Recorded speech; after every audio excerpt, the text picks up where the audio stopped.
మీ అందరికీ నా హృదయపూర్వక వందనాలు. చెమ్మగలిగిన దేవుని పిల్లారా, మీ హృదయాలు వెలిగించే మాటతో ఎక్కువ మీదకు వచ్చినాను కనుక మీరు నేను కలిసి దినం ప్రభు మాటలు విందాము, ధ్యానం చేసుకుందాం.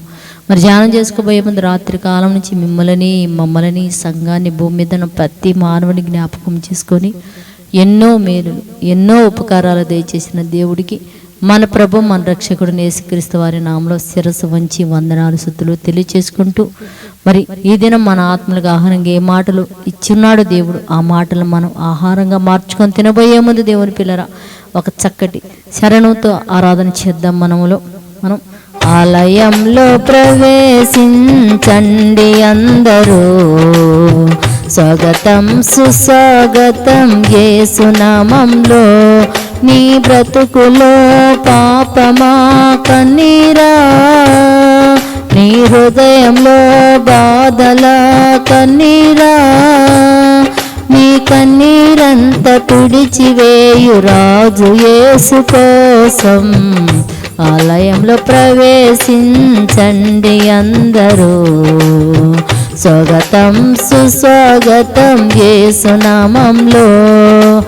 ఆరాధనా స్తుతి ఆరాధనా, ఆరాధనా దైవారాధనా, ఆరాధనా స్తుతి ఆరాధనా.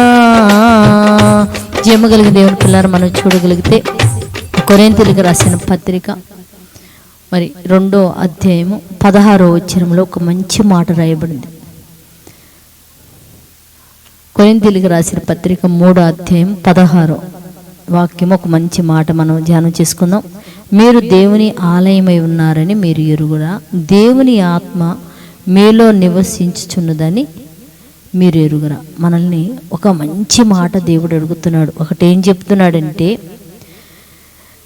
దేవుని అంటే మనందరం కూడా భూమి మీద ఉన్న మనందరం కూడా దేవుని ఆలయమై ఉన్నామంట. అంటే ఆలయం అంటే మనం ఏమనుకుంటాం, అమ్మో ఊరు బయట ఎక్కడో ఒక గుడి కట్టి ఆ గుళ్ళో దేవుడు ఉంటాడు కనుక అని మనం వారానికి ఒకసారి వెళ్ళి వింటూ ఉంటాం. ఇక్కడ దేవుడు చెప్తున్నారు, మీరే దేవుని ఆలయం అనుకున్నాడు.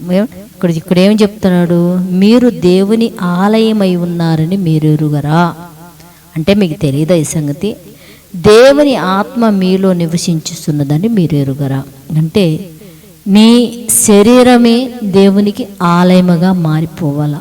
నీ ఆత్మను దేవునికి ఆలయముగా మారిపోతే దేవుని ఆత్మ మనలో నివసిస్తుందని దేవుని పిల్లారా.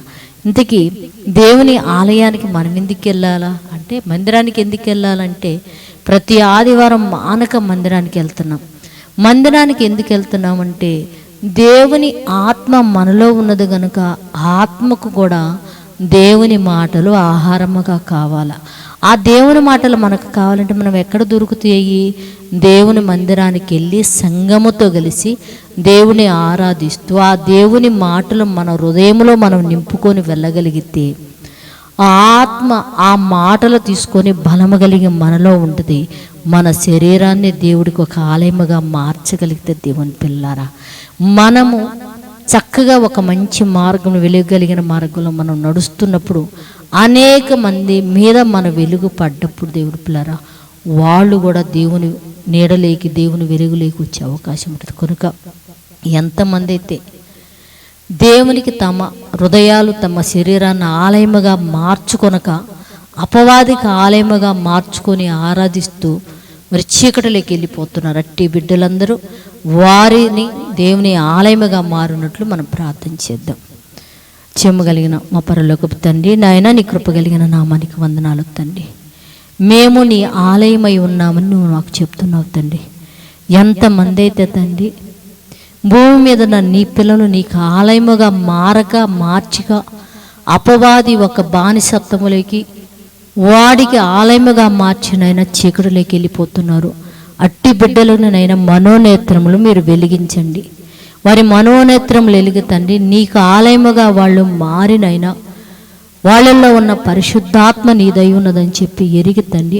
ఆత్మకు లోబడి నిన్ను మహిమపరిచి నీ మహిమలోకి వచ్చే భాగ్యం భూమి మీద ఉన్న ప్రతి ఒక్కరికి ఈమని అడుగుతూ తండ్రి, వాళ్ళ అవసరాల అక్కర్లు తీర్చిన తండ్రి నైనా వారి మీద నీ కోపము రేపుకొనక నీ ప్రేమ చూయించి వాళ్ళందరినీ కాపాడి నీ కృపలో భద్రపరచమని, ఆరోగ్యమును కూడా దయచేయమని మా రక్షకుడు నీ కుమారుడు నేసే పరిశుద్ధ నామములో ప్రార్థన అడుగుతున్నాము తండ్రి. ఆమెన్. మీ అందరికీ నా హృదయపూర్వక వందనములు, ధన్యవాదాలు.